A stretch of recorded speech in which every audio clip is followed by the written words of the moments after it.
Thanks.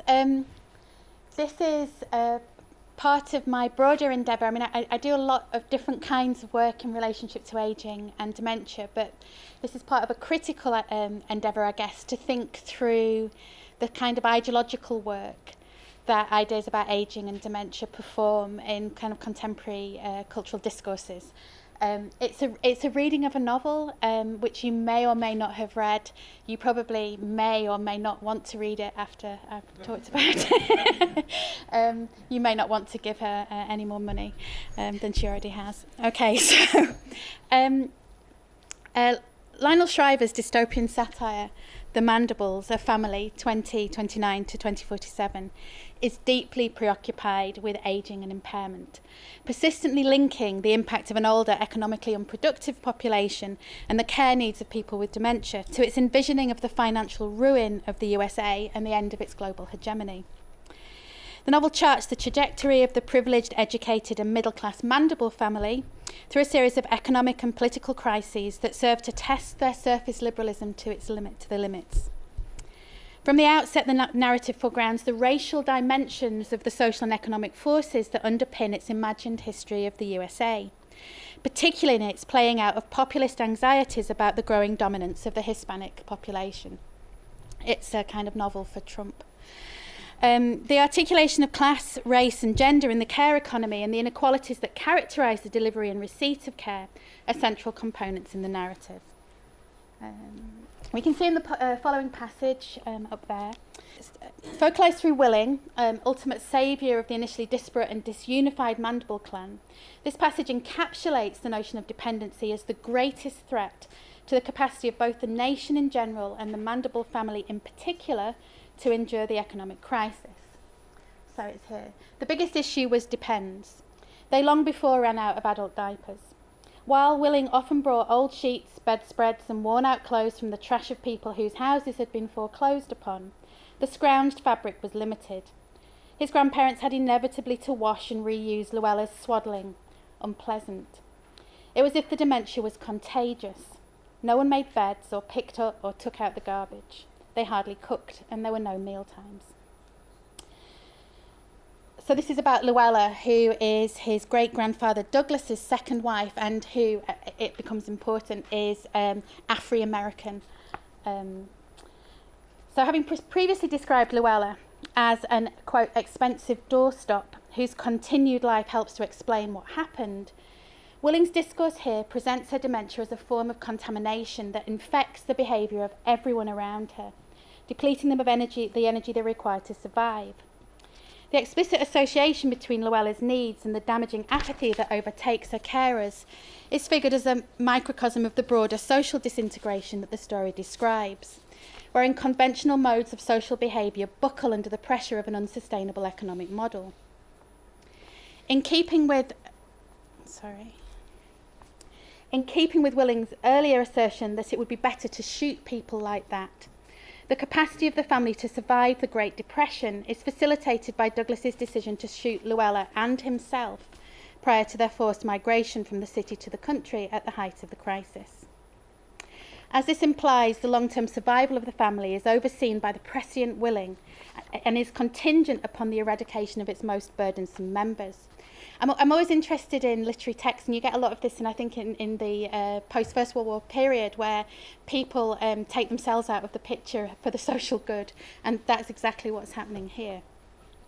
So the suggestion in the novel is that caring for someone with dementia is a luxury afforded to the wealthy, but which is not a viable option in straitened economic circumstances. Luella is thus systematically divested of the markers of her humanity and re-envisioned as an abject figure of Gothic monstrosity. And we can see that here. In a dingy striped nightgown, strapped to a straight-back chair with her wrists duct-taped to its arms, Luella recalled a victim of the early electric chair. Her wide eyes showed excess white, as if the current had been switched on. Her teeth were long and yellow, with the retracted gums of peritonitis. With its frequent references to shrivs, blithers and morts, by which Shriver means the impaired elderly, people with dementia and the comatose, and later to references to the proliferation of misogynist shootings at residential care facilities, Shriver's novel imagines a bleak future in which a depleted US economy comes to revolve principally around the exploitation of a cheap young labour force in the provision of care for those whose lives are presented as inherently parasitical and not worth living. Indeed, there are multiple descriptions of Luella throughout the text in which she's compared to an unruly pet or a wild animal to be tied up. The comparison between her and a victim of the early electric chair explicitly presents her as an emblem of what Giorgio Agamben describes of as bare life. By this, Agamben refers to a political category which is produced by the articulation of a threshold between legally and politically recognised life and the life unworthy of life. In other words, the life that can be killed without the commission of a crime. You know, the person on life support or the person who it's okay to kill. For Agamben, contemporary biopolitics finds its paradigmatic spatial and temporal figuration in the concentration camp and a thanatopolitical logic which is underpinned by the medical, legal and political apparatus that functions to accept and kind of remove particular humans from the protections of rights or citizenships. I mean, it's interesting to think about that in relationship to what Julian was talking about, really, what is a citizen? It's interesting to note that in Shriver's novel, the critique of a political and economic system at the end of its own meaningful life is explicitly linked to the paradoxical centrality of these figures of bare life, the Shrivs, the Blithers and the Morts. On the one hand, cognitive impairment and ageing are configured as metaphors for the depleted economy that emerges following the devastating depression. Yet on the other, the ageing population and the attendant need for care and social services become central to notions of economic regeneration. Thus, returning to New York after a period working on a farm in the country, the only jobs available to Willing are in the care sector. And I do think it's an interesting question that actually perhaps in an age of automation, care may well be the chief driver of an economy. And yet it is persistently figured as burdensome and a drain. So you have an interesting paradox that's being played out at the centre of this text. So Schreiner thus envisions the creation of a care economy that primarily services the needs of older, disabled people, at least a third of whom, we are told, are shipped in from richer Asian countries due to cheaper labour costs. This is linked in the novel to the unsustainable impact of increased longevity within the USA, the asymmetrical distribution of resources to which it gives rise, and consequent systemic breakdown. For Willing and his peers, lack of opportunity, low status and low paid effective labour, combined with the implementation of ever-intrusive forms of biopolitical surveillance via the microchipping of the population, produces a debilitating indifference and indolence. And this is a quote. The jobs they all did were dismal and repetitive. It was challenging to express interest in other people's work when they weren't interested in it themselves. This sense of stasis and disengagement is explicitly associated with the curtailment of individual freedom and agency by a state committed to high levels of taxation, regulation and surveillance. Describing the insertion of a microchip as a rape, Willing links this corporeal violation of his privacy to the stasis with which he was now afflicted, this heavy, unmoving sameness. It's notable then that the novel concludes with the family's reunification in the low-tech, low-tax, rogue United States of Nevada. Here, the absence of life-sustaining pharmaceuticals mitigates against the sustaining of life in the chronic mode for older people.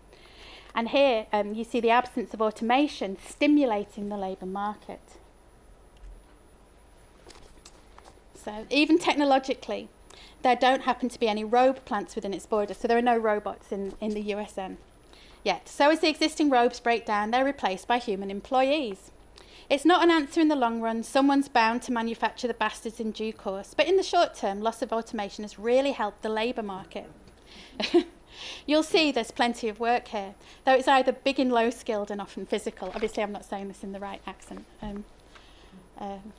But yes, okay. So that's the idea. The USN is this low-tech sort of kind of return to industrial labour. And I apologise for Donald Trump. The conclusion thus links the regeneration and revitalisation of the Mandible family to its relocation to a frontier environment that requires physical labour, material production and individual enterprise and innovation rather than welfare, dependency and care. As Jared, Willing's uncle, notes, Lotta Shriv's, the long-lived, left at Succession, couldn't face life without Medicare.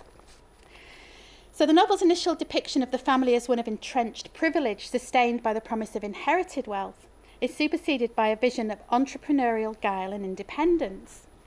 The USN thus encapsulates the kind of ideological fantasy that suffused Donald Trump's presidential campaign promises to revivify the wasted industrial heartlands, decimated by the very logic of neoliberalism and the North American Free Trade Agreement that saw factories relocated to the north of Mexico to maximise profit by minimising pay, conditions and workers' rights.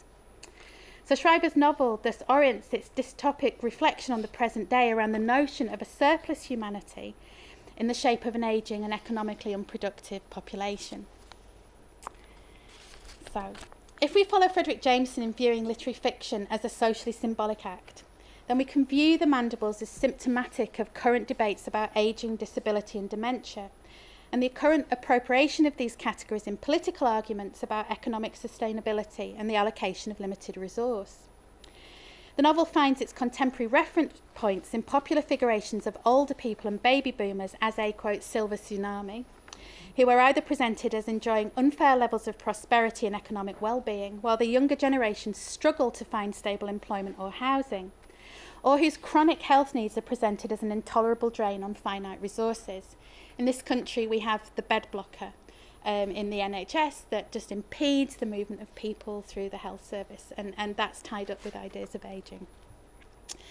Yeah, it's important to note that, like so many contemporary dystopian fictions, Shriver's novel remains entrapped within the utilitarian economic logic of the present that its narrative simultaneously seeks to defamiliarise and critique.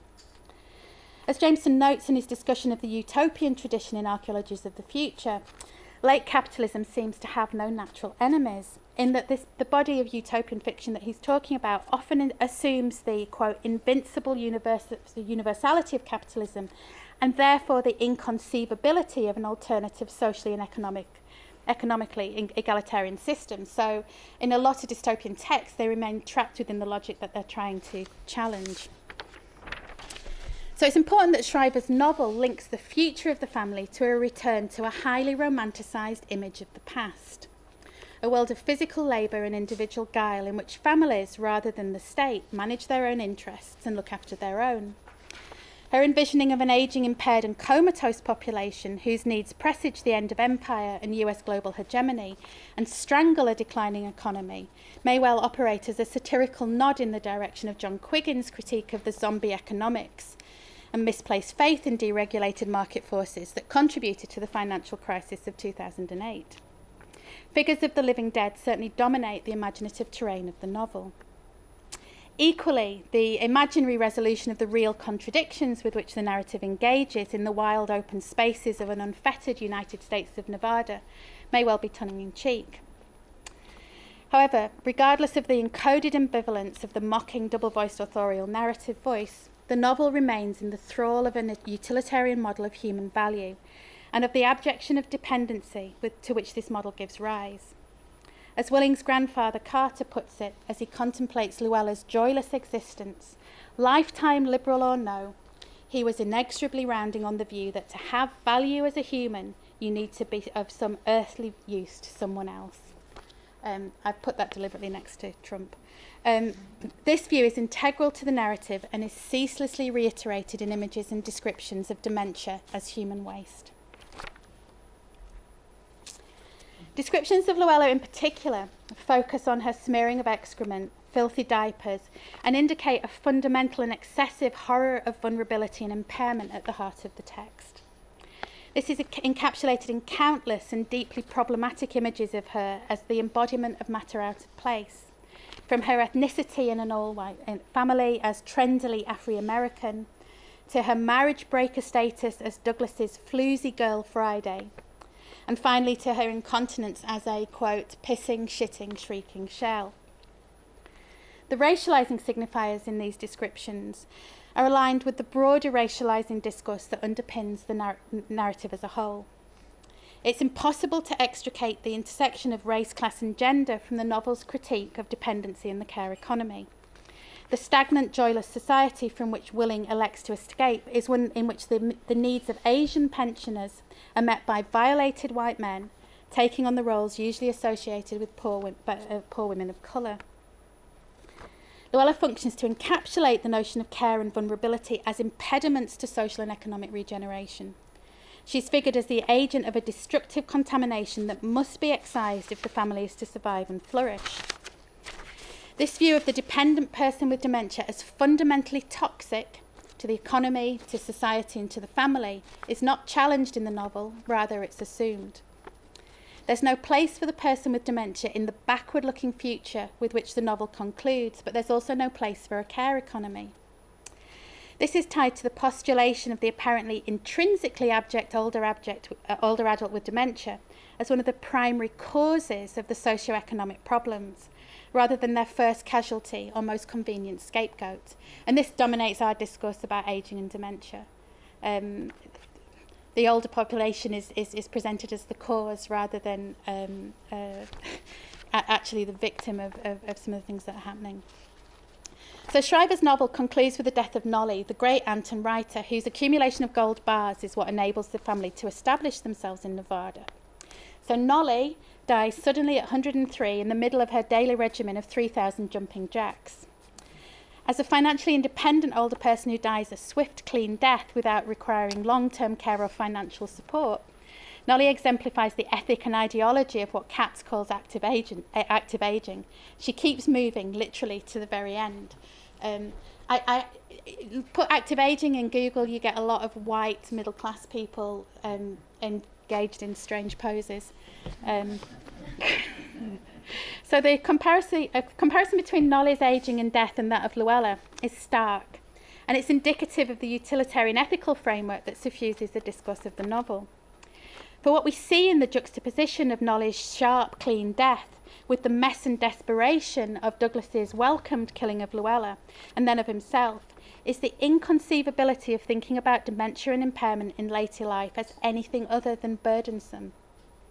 The contrast between her unruly, leaking body and Nolly's controlled athleticism is indicative of the cognitive limits of the world of the novel itself. There's no place in the text for any other way of thinking about dementia, ageing and impairment. In the narrative, dementia is incompatible with good ageing, incompatible with well-being and incompatible with human flourishing. And I think this dominates a lot of those discourses of active ageing. So, as my discussion of the novel demonstrates, the objective figure of the older dependent person with dementia who takes but does not give crystallises broader social and economic forces that actually produce whole swathes of the population as surplus and parasitical.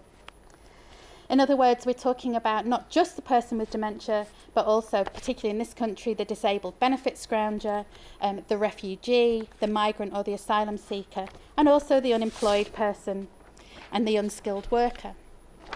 So viewed from this perspective, we can see how the political rhetoric of a dementia crisis may serve to displace our attention from a more general crisis of worklessness and surplus populations, which theorists such as Jameson, Harvey and Mike Davis would identify as structural features of late capitalism.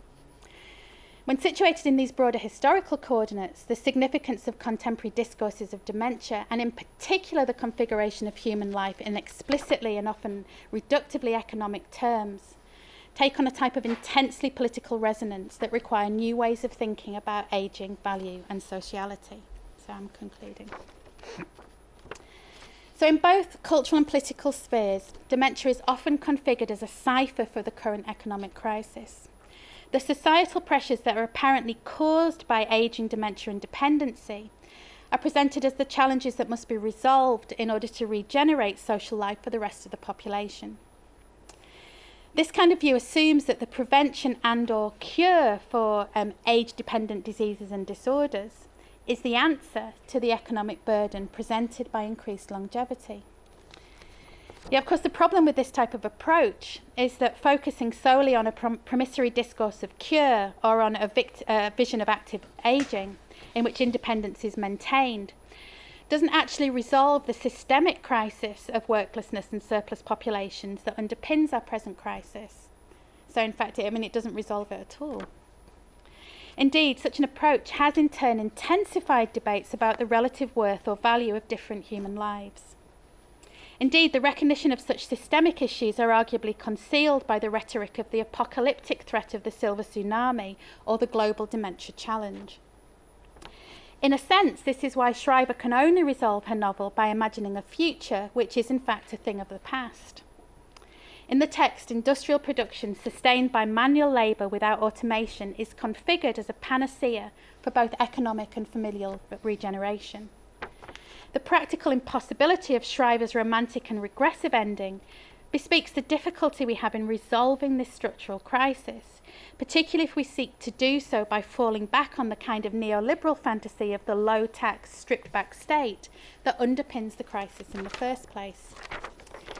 So what my reading of the novel is trying to show is that these kinds of neoliberal paradigms can't begin to articulate a response to these problems of resource and sustainability. They can only displace or avoid them. In order to address the contemporary challenges associated with longevity and dementia, we have to develop and argue for communal and redistributive models of care and sociality in order to support and sustain a richer and non-instrumental concept of human value and personhood. In other words, not this kind of narrowly conceived utilitarian notion of what makes a human worthwhile. It goes without saying that in the present conjuncture this is a very difficult task, especially so in the face of the kind of triumphal nativism we see embodied by figures like Trump and Farage and Le Pen, or the kind of technocratic economic management that's promised by people like Cameron, Macron, and one might say Theresa May as well. That these political modalities are stylistically unified in a kind of celebrity-style contemporary politics that's played out in the proliferation of emoticons and tweets means that the arduous and much less glamorous task of building new horizontal structures and egalitarian practices of care remains at the margin of dominant political discourse. Yet it's to the development of these tasks and practices that any meaningful engagement with what I would describe as the ageing sort of dementia disability complex needs now to attend, if we are to challenge the essential violence of the reduction of life to a narrowly defined economic utility.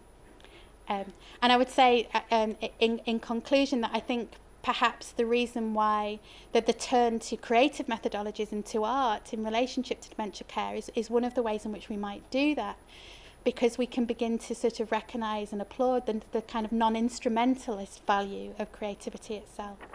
Thank you. I'm done.